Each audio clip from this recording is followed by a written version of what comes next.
This week, we learn about a universal language, or rather an attempt at it. The language of the birds? Not really. Emoticons? No, something else. Albert Mackey tells us all about it. Then, we'll dive right back into the work of speculative Freemasonry with the second part of a two-part article published on universalfreemasonry.org. What was the true influence of the Rosicrucian Brotherhood on Freemasonry, and what are its alchemical correlations to the degree work, from tangible to the intangible to an internal mythic quest of changing man, silver, to gold. All this and a little bit more. Stay tuned. Welcome back to Whence Came You, a Masonic podcast featuring research papers and discussions related to Freemasonry. Here's your host, Brother Robert Johnson. Welcome back. This is episode number 580. I want to thank our contributors, fellows, producers, and legacy partners of the WCY podcast for assisting us in the production of this show, which has been going since July of 2011. If you'd like to learn more about how you can help produce quality Masonic education and be a part of this podcast, head on over to WCYpodcast.com and click on Support the Show. We've also got a shop, as well as a bookstore with Amazon links, which are affiliate linked based on my own personal recommended reading and listening lists, and books by those who've been on the show, as well as recommended by our guests. All money goes back to help this podcast and bring you quality Masonic education. If you've signed up to support the podcast in the last couple of months, my apologies. Things have been really hectic. You all might know that I've been going through some family changes here with my mom and things. So if I owe you something because you are at the contributor, fellow, producer, or legacy partner level, I am planning on getting all caught up with those things and check your mailboxes just after the first of the month. In terms of the presentation schedule, the cat's out of the bag. I think I announced last week that I'll be at South Pasadena Masonic Lodge number 290 doing The Philosophy of Kings, Friedrich Nietzsche's Übermensch and the Royal Art. This is a brand new presentation that I'll be doing just for them, and we'll go into the repertoire of various talks that I can do for any lodge, but they will be the first and premiere, as it is a special event, the first talk of their 10th year of the Illumination Lecture Series.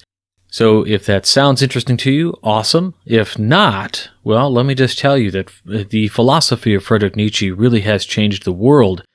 And whether you know about him or his books or things about them or what has come up in pop culture, I think there is a very valuable comparison of philosophies to be explored. And that is what I've done here in this particular all-new presentation. So I hope to see you there if you're able to come out. Now, let's do something kind of fun before we get into the second part of the great work of speculative masonry. We read part 1 last week. More on that in a moment. Let's go ahead and click this really wonky letter-picking wheel from a website here that we used. It selected the letter L. So I'm going to head over to my copy of Mackey's Encyclopedia. We're going to open up L, and I'm going to randomly put my finger down on a page on L. Let's see what we have. And let's hope we don't end up somewhere in the landmarks, because that would just be absolutely terrible. Okay, I've landed on language, universal, as in the universal language. And what does it say on this entry? Let's go ahead and check it out. The invention of a universal language, which men of all nations could understand and through which they could communicate their thoughts, has always been one of the dreams of certain philologists. In the 17th century, Delgarno had written his Ars Signorum to prove the possibility of a universal character and a philosophical language. About the same time, Bishop Wilkins published his essay towards a real character and a philosophical language. And even the mathematical Leibniz entertained the project of a universal language for all of the world. It is not therefore surprising that when the so-called Leland manuscript stated that the Freemasons concealed a quote-unquote universal language, John Locke, or whoever was the commenter on that document, should have been attracted by the statement. He says, "A universal language has been much desired by the learned of many ages. It is a thing rather to be wished than hoped for. But it seems the Masons pretend to have such a thing among them. If it be true, I guess it must be something like a language of the pantomimes among the ancient Romans, who are said to be able, by signs only, to express and deliver any oration intelligibly to men of all nations and languages. The guess of the commentator was near the truth. A universal language founded on words is utterly impracticable. Even if once inaugurated by common consent, a thing itself impossible. The lapse of but a few years and the continual innovation of new phrases would soon destroy its universality. But there are signs and symbols which, by tacit consent, have always been recognized as the exponents of certain ideas, and these are everywhere understood.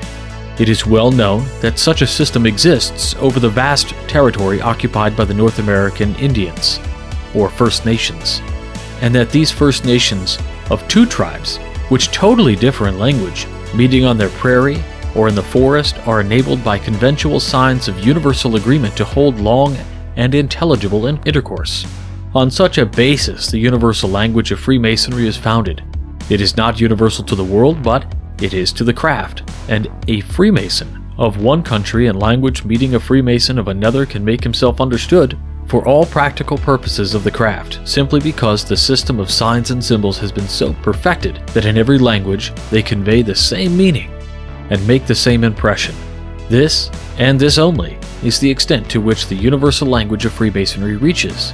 It would be an error to suppose that it meets the expectations of Delgarno or Wilkinson or any other dreamer, and that it is so perfect as to supersede the necessity of any other method of intercommunication. Thus far, Brother Mackey, whose comments on Masonic universality are as applicable today as when his words were written, though his criticisms of the possibilities in universal languages are less successful in the view of the work accomplished in that direction since his day and generation. However, we must admit that the same prejudice exists and is likely to persist and long continue. Part of this objection is due to a misunderstanding, a belief that the projected language is intended to take the place of some national tongue. But this is an error.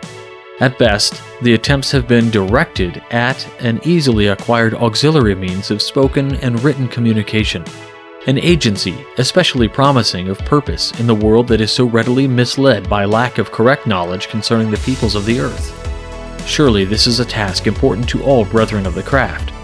As to the earlier attempts to which Brother Mackey alludes, they were failures, it is true.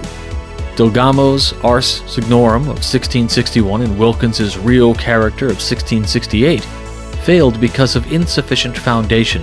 The preliminary scientific labor had not then been done. But what was attempted was deserving of admiration, and Wilkins in particular made a contribution to phonetics that is valuable among experts of modern times, while his classifications of ideas was the acknowledged forerunner of later efforts by Robert and Linnaeus. More recently, we have had Volapük of 1880, Esperanto 1887, and Idiom Neutral 1902. Of these, the second is admittedly the most reasonable and practical artificial language. Born as it was among the feuds of four races using different languages, its inventor, Dr. L. Zamenhof, believed that the evil could be remedied by a neutral speech. A Masonic lodge using Esperanto was established at Paris. One has been planned for London, and an international group of Freemasons using Esperanto has also functioned. See Universals from Onsona Ligo. Fascinating. Now, I only know one brother in the whole world of all the brothers I know that know Esperanto, and that is Brother Nick Johnson. No relation. Brother Nick had been with us in the forerunner years of the Masonic Roundtable, and you can hear him talk a little bit about that in some of the episodes, kind of as little fun asides that we'll get into those conversations. When I first saw the title of Language Universal, I first went to the idea of the language of birds, this kind of idea that Adam, the first man, spoke the same language as all of the animals. There was a secret language that was known, that was lost, or perhaps the singular tongue that everyone was purported to have had at the building of the Tower of Babel before God smote the people and gave them different tongues. Regardless of mythology or Gnostic interpretations of a universal language, this idea of a practical universal language is kind of true in Freemasonry, in that there are things I can speak of around the profane that relate to the profane world, but I can talk about them in Masonic terms, and my brothers understand what I'm talking about. So it is quite interesting that we've done this work. And language in whole is so interesting. How cultures and civilizations develop these things. And recently I was reading an article, well, it probably wasn't so recently, but it was this idea that man is starting to return to a language of symbols.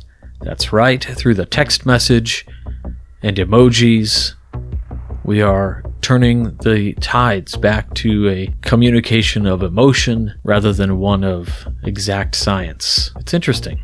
And turning it back how far? Well, one only has to look at a language that uses types of hieroglyphics in order to understand. But even hieroglyphics can be rather specific. But I guess it's all in context and how they're used together. All right, let's get into the second part of the great work of speculative Freemasonry. Now, this again was published on December 21st, 2022, a little over a month ago. The first part we read in the last episode, which would have been episode number 579. You can find that on our website or anywhere else you listen to your podcasts. The byline on these articles says Dr. George Oliver, but Dr. George Oliver lived and died well before some of the references being talked about in this essay, so rather what we have, I think, is a part of Dr. George Oliver's work being examined here by a yet unnamed brother of the craft. And so here we go. The great work of speculative Freemasonry, Part 2, Dr. George Oliver. In the concluding portion of Dr. George Oliver's profound essay, we examine in depth the relationship between Freemasonry, alchemy, and the Hermetic lore of the Rosicrucians. In the light of the foregoing, it will be seen that Freemasonry depends for its life and strength on the ancient wisdom teaching, which is enshrined in it, a teaching designed to answer those eternal questions as to the why, the whence, and the whither of all human existence. These indeed are the deepest problems of life, and ultimately we are concerned only with their solution, for sooner or later we are forced to enquire, why live at all? Why exert ourselves in any personal or social endeavor, if we know not whither it all leads? The problems of why and whither of human life are those which have ever occupied thinking men. They are at the bottom of every philosophic system, and the systems themselves are but an attempt to answer them. And yet no words can ever fully answer these problems, for no language can express the reality of life. This can only be experienced by the living soul of man. As Emerson truly says, quote, "The soul answers never by words, but by the thing itself that is inquired after." End quote. It is the experience of life that answers are found, and only the man who has lived deeply is really wise. The wisdom of the sage is the sum total of his human experience, but even he cannot impart his knowledge to others. They, in their turn, must first experience the realities of life, for only by such means do they attain to a wider consciousness. How then is it possible that anything so profound and intimate as what Freemasonry calls the center in man can be held fast as a permanent force acting in the world of phenomena? It is possible, in virtue of the special power represented by tradition. A spiritual tradition is never objective knowledge nor practice which has become mechanical, but a living continuance of the living impulse which created it. Every great initiation system, so long as it progresses, is guided by enlightened minds, distinguishes clearly between its ritual and oral tradition. It is on the oral tradition that the main stress is laid. Tradition alone can teach how the text of a ritual ought to be understood, which, in the end, is the only thing that matters. Whosoever claims that he can extract the original meaning from the text of the ritual without help of tradition is really only reading his own meaning into it. And it is only if the two minds are specially congenial, or the one has a special gift for entertaining into the mind of another, that the new meaning in any measure coincides with the old. What is true of comprehension is even more generally true of being, For comprehension, too, is handed on as a state of being. Here the universally valid law is manifest, that everywhere like works upon like, hence the eternal validity of the relation of master and disciple, and the tradition referenced in our Masonic lectures, quote-unquote, to seek for a master and from him to gain instruction. First section, first lecture. The widening of consciousness gained by direct experience is so great that, as shown in the traditional ceremony of admission into the craft, it is called an initiation. A new beginning, a new life does indeed begin for him who has been regularly initiated into the mysteries. An actual change has taken place in him, and needless to add, no words could ever accomplish as much.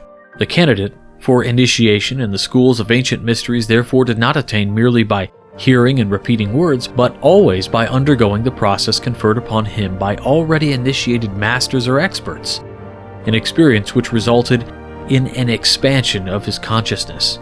St. Clement of Alexandria testifies to this when he writes, quote, "But the mysteries are delivered mystically. That which is spoken may be in the mouth of the speaker, not in his voice, but rather in his understanding. The writing of these memoranda of mine, I well know, is weak when compared with that of spirit, full of grace which I was privileged to hear, but it will be an image to recall the archetype to him who was struck by the Thyrsus." Stromatis, Book 1, Chapter 28. Such an experience was of necessity always reserved for the few, but notwithstanding, some shadow of it was also within reach of those who, although not fully qualified to become initiates, were nonetheless genuine seekers for knowledge. For them there were the lesser mysteries, in which the actual change in consciousness did not quite take place, but something of its meaning was conveyed to the candidate by his participation in a series of rites in which the chief events of the greater mysteries were presented to him in a dramatized form.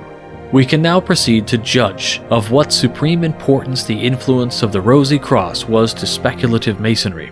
The mysteries of the Rosy Cross were the greater mysteries, as we know from the testimony of those who were admitted to them, and the contract of the Rosicrucians with Freemasonry undoubtedly resulted in the gradual importation into Masonic lodges of teaching derived from more hidden and exalted sources.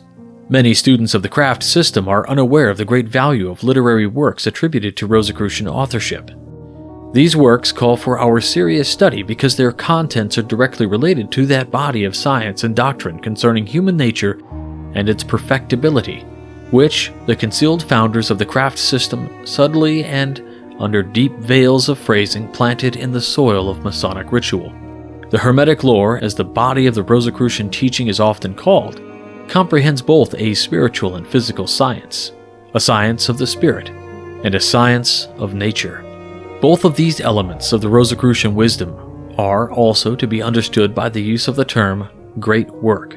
And while it is true that the goal of the Hermetic philosopher included such knowledge as would enable him to transmute base metals, there was the higher or spiritual aspect in which the laboratory was man himself, the base metals his own lower nature, and the transmutation, that change by which, through mystic death, putrefactio, a rebirth, regeneratio, took place. Modern scholarship, of course, still leaves unsolved the question of the correct classification of Rosicrucian alchemical treatises as mystical, magic, or simply primitively chemical. The most reasonable view, however, is surely that which is propounded in the treatises themselves, namely that the physical problem of the transmutation of base metals into gold is, in essence, the same as that of man's physical regeneration. Michael Sendivogius alludes to this conception of the work in his treatise appropriately entitled New Chemical Light, as follows, quote, "The sages have been taught of God that this natural world is only an image and material copy of a heavenly and spiritual pattern, that the very existence of this world is based upon the reality of its celestial archetype, and that God has created in an imitation of the spiritual and invisible universe, in order that men might be better enabled to comprehend his heavenly teaching and the wonder of his absolute and ineffable power and wisdom. Thus the sages sees heaven reflected in nature as in a mirror, and he pursues this art, not for the sake of gold or silver, but for the love of knowledge which it reveals, He jealously conceals it from the sinner and the scornful, lest the mysteries of heaven should be laid bare to the vulgar gaze. New Chemical Light, Part 11, concerning sulfur. The work for which the craft was designed is described in the language of alchemy as the ergon primary work. The work of natural science and the making of physical gold is but the paragon secondary work. In the sense of the primary work, gold is the attribute of divinity and closely connected with fire as a spiritual emblem. Quote, "But he knoweth the way that I take. When he hath tried me, I shall come forth as gold." Job 23 verse 10. "Every man's work shall be made manifest, for the day shall declare it, because it shall be revealed by fire. And the fire shall try every man's work, of what sort it is." 1 Corinthians 3 verse 13. The doctrine of Freemasonry in relation to the Rosicrucian mystery teachings can best be appreciated after a preliminary statement of some of the basic principles on which it is affirmed rests all progress in the royal art. There is, however, independent evidence of the Rosicrucian influence on the genesis of the craft system. Historical research indicates that the originators of speculative Freemasonry, the members of the so-called Invisible Society, simultaneously with launching the craft, arranged for the formation of the Royal Society, which became chartered in 1662 for the advancement of scientific knowledge. Strictly in accordance with the Hermetic wisdom, therefore, the Invisibles projected two systems: one, the craft intended to be devoted to mystical studies and personal spiritual development, and the other, the Royal Society, aiming at the promotion of the natural sciences upon occult principles and under the guidance of qualified experts. Science in the popular mind represents nothing more than the body of those beliefs, conclusions or generalizations, which individual scientists at various times put forth in a tentative way as landmarks, so to speak, in their endless search for increasingly valid formulations of reality. It is to these conclusions, often called facts, that we allude when we state that science teaches this or that. But strictly speaking, science does not teach anything at all. It is a method rather than a body of conclusions, and it is scientific method in speculative Freemasonry with which we are here concerned. Let us illustrate by a few specific examples. We live in a world which the ordinary man accepts as reality, existing quite independently of himself. To him it is supremely real, and to doubt this fact would seem to be sheer madness, yet he cannot fathom his own relation to this world, and he cannot adequately explain how he actually perceives it. Is it by means of the senses? If so, how does the sense impression affect consciousness? When we see an object, all we can be sure of is that something outside us affected our eyes by means of vibrations of a definite rate, that our optic nerves convey the impression to the brain cells, that a chemical change takes place there, and then we see the object. We are aware of a certain shape, various colors and textures, what mystery has taken place by means of which the chemical change in the gray matter of the brain has created in our consciousness the image of the object. And, having seen, as we say, what do we, after all, really know about the object? Similarly, in the attempt to formulate philosophical exposition of the world and life experience, almost any first statement we make can be seized upon and criticized as one-sided, and therefore untrue. The world is a unity. The world is pluralistic. Time is continuous. Time is composed of irreducible atomic elements. The world comes to the individual from without. The world of the individual is a world of inner experience. Each of these premises is attributed to be true in one respect to another, but how are they true? In what sense are they true? In what general point of view can be set up in accordance with which the apparent conflicts are resolved? Is this world a dream world, daily existence, friends, work? Is it all fantastic illusion? Yes and no. This is a paradox. The world in which we live is real and yet unreal. The mystery of its relation to us and its measure of reality can only be disclosed in the depths of our own consciousness. Plato compares ordinary men to prisoners bound in a cave of which they can see only the back wall. On this wall fall shadows cast by those who pass the mouth of the cave. The play of shadows is the prisoner's world. It is reality to them, but whenever one of them succeeds in freeing himself and sees the entrance, sees the light and the real beings moving in it, then he realizes that he has lived in a world of illusion, that he has been in a state of darkness, and that his eyes have been hoodwinked. We must know ourselves in order to know the world.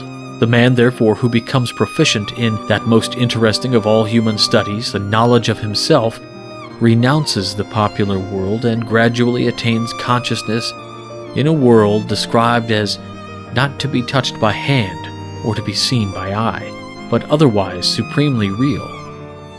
Withdrawal from this world of illusion, however, involves a transition from the ordinary natural state and standard of living towards what is and as the regenerate state, with its correspondingly higher standard. A word now upon the faculty to be employed in the apprehension of interior truth. It is often remarked that a natural timidity affects those to whom is suggested a transition from old and familiar roads of study, comfortably chartered and lit with the bright lamps of convention, to a new and unknown path of research striking away into the darkness of obscurity beyond the official boundaries of orthodox systems of knowledge. The earnest seeker after truth, however, fortified by the will to know, soon learns that the outer darkness of investigation reveals rare lights of its own, and is in fact but darkness visible, although light of a quality hitherto undiscerned. In this difficult study, knowing depends entirely upon doing. Comprehension is conditional upon the corollary of action. He that will do the will shall know of the doctrine. For the doing automatically liberates an inward faculty capable of directly cognizing self-evident truth. We know not how to describe a faculty which, when awakened, exists and functions in complete independence of the physical organism. In our Masonic system, as in other treatises of arcane physiology, it is described in analogy with the natural luminary as the sun to rule the day, whilst the logical understanding is the moon to govern the night, and direct the merely temporal affairs of life. This later embracing, as it does the reasoning, faculty, and tie lower or objective mind, is appointed to serve as a light in the natural world. But, the gift notwithstanding, it forms a cloud of darkness as regards light from the spiritual element that is both within and without us, and indeed may obscure all spiritual vision, not until man has learned to regulate this quote-unquote lesser light to its appropriate use in the natural world can he, walking in darkness, hope to see the great luminary which, invisible to the physical sense, but present in the central depths of his nature, lightens every man coming into the world, and which, to those who have clean hands and pure hearts, are fitted to evoke it, manifests in mental illumination and expanded consciousness. We turn now from the psychologic to the metaphysical aspect of the great work. The entire object of the royal art of the Rosicrucians and spiritual alchemists is said to be the uncovering of the inner faculty of insight and wisdom, alluded to above, and the removal of the veils intervening between the mind and dividing it from its hidden divine root. Not only does this science envisage an individual in whom the several constituents of consciousness are united, but it aspires toward the development of an integrated and free man who is likewise building up in the present life what is known in the technical language of mysticism as the resurrection or arch-natural body. This is also the profound idea which governs our symbolic craft of masonry, the raising of a superstructure, perfect in all its parts and honorable to the builder.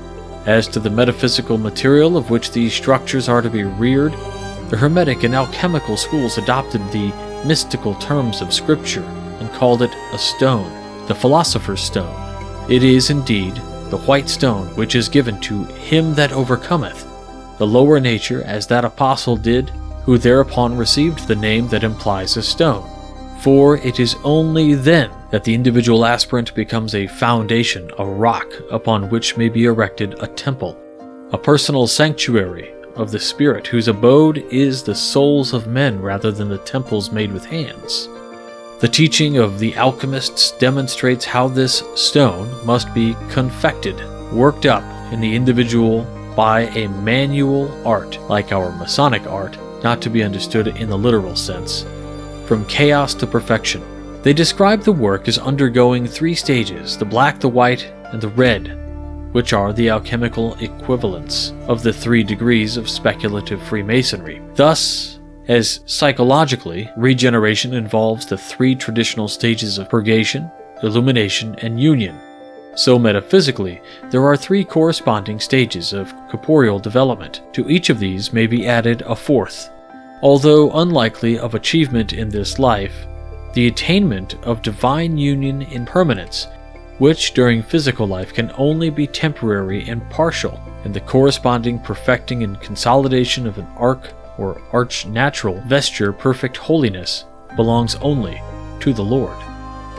The first stage in alchemy, the stone at the black in Freemasonry, a poor candidate in a state of darkness, is intended to typify the benighted mind and unclarified state of the soul's vestiture at the outset of the great work. At this stage, the physical nature must be accounted an integral factor in the work, and is to be dedicated and employed accordingly. It is the vessel or crucible in which the alchemical change is to be wrought, but the regimen enjoined is, quote-unquote, the renewing of your mind, not the maceration of the body, for in a deeper than the familiar sense, corpus sanum will ensue surely enough upon the mens sana. The second stage, in alchemy, the stone at the white, in Freemasonry, clothed in white apron and gloves, as an emblem of innocence, signifies that the clouded mind and the soul's black vesture of earth have been cleansed by the baptism of a fall of water, the alchemical remedy of the elixir of life. The third stage in alchemy, the stone at the red. In Freemasonry, the sublime degree symbolizes entrance into the sanctuary and denotes the aspirant whose purified soul enters the experience of the divine union. Following the alchemical precedent, Freemasonry recognizes that the third stage involves 2 operations known in alchemy as the refining of silver and gold, and accordingly the 3 degrees of Freemasonry also include the Holy Royal Arch of Jerusalem as their climax. The clothing, therefore, worn in the Master Mason degree is distinguished by silver, the first of the noble or precious metals, whereas in the Royal Arch degree, the completion of the Master Mason degree is adorned with gold. The transmutation has now been effected. In the Holy Royal Arch, the soul is all glorious within, and the clothing is of wrought gold. Wrought, since gold indicates that holy ultimate substance, which although always latent in each one of us, like gold dust in common soil, needs mining, refining, and working up by skillful craftsmanship before becoming a jewel for the king's treasury. Lastly, the gold must be tried in fire. The growing celestial body must be perfected and fixated until capable of eternal endurance in the burning heat of divine penetralia. This perfecting is scarcely to be looked for in the present life, but its achievement, as the state attained by those who become king and priests unto God, is symbolically attested in speculative Freemasonry by those robes worn by those who are called to corresponding rank in the outer chapter, the prince, prelates of the Grand Sanhedrin, represented in the persons of the 3 principles. Our thought in this paper has reached high ground, but we have labored to be lucid in speaking of things exacting unwanted claims upon the normal understanding, and that although the subject of an abundant literature have ever been expressed in terms of great restraint and concealment, the understanding of these things will be assisted by realizing physical things to be in faithful correspondence with metaphysical, and that as we advance from the one to the other we employ in turn the self-blinded eye of sense, the closed eye of faith, and the opened eye of the soul.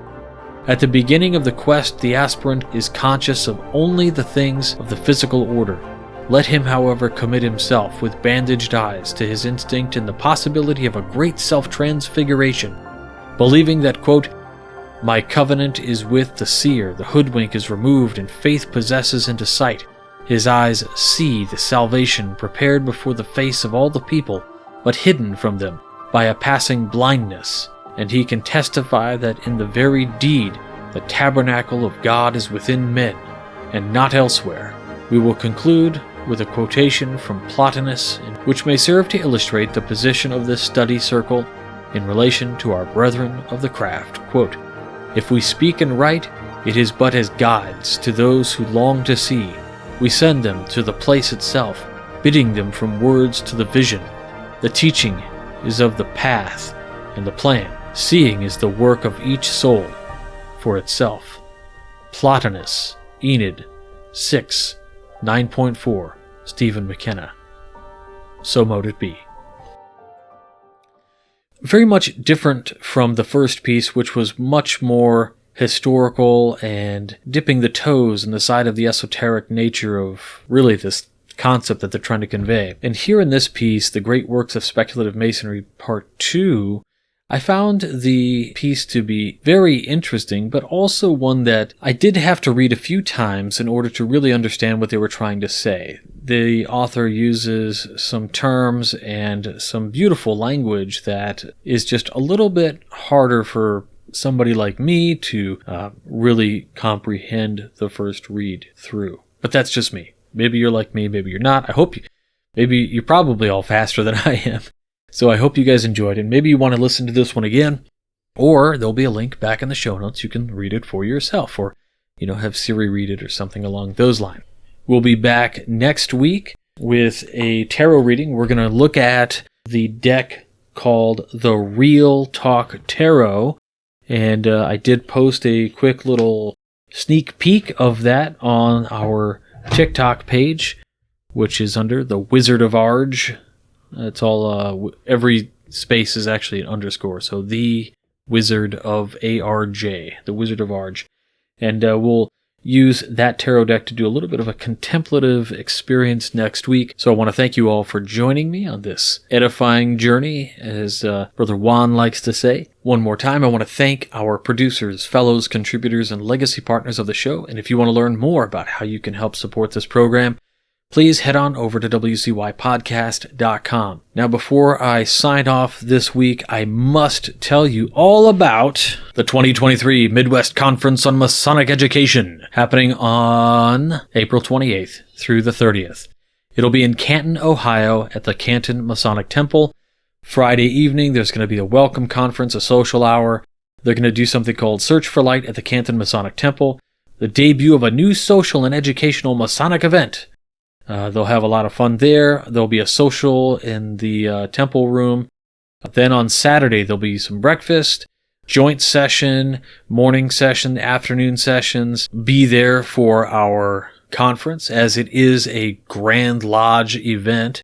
You may have all heard of the Conference of Grand Masters. Well, this is kind of a Midwest conference on Masonic education, but we've begun to spread our wings and pretty much take over the entire United States. It's the only regional Masonic education conference at the Grand Lodge level that has continued to exist, and we have opened up the bylaws to essentially let anybody join. You can have an individual membership. You get a vote at the annual conference, a voice in the direction of the Masonic Conference of Masonic Education. You also get an opportunity to present at the annual conference and a discount on annual conference fees. There's an organizational membership and a jurisdictional membership. So if you're interested in this, please check it out. Of course, the timing for this conference is coming up, so you're going to want to go register, and you're going to book at the Courtyard Canton Hotel. The room rate is $129 a night. You'll need it for 2 nights, and split the bill with your brother. Drive down and check it out. It's a 6.5-hour drive from where I'm coming from. I'm driving down for sure. I know good friend and brother Spencer Hammond, and there's a conference hotel and all of that. So we may or may not meet on Sunday. It depends if they wrap up all the business on Saturday, but nonetheless, Friday night, awesome. Saturday and all day Saturday will be great. And if you want to learn more, please go to mcme1949.org. and you'll just click on the events tab. So there you go. Check it out. I hope to see you there. It's going to be rad. Again, don't forget about the South Pasadena Masonic Lodges presentation coming up in the next couple of weeks. And that's it. So until next week, stay on the level for Whence Came You. I'm Robert Johnson. Take care. You've been listening to Whence Came You, a Masonic podcast featuring research papers and discussions related to Freemasonry with your host, Brother Robert Johnson. Be sure to join us for our next edition.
Media.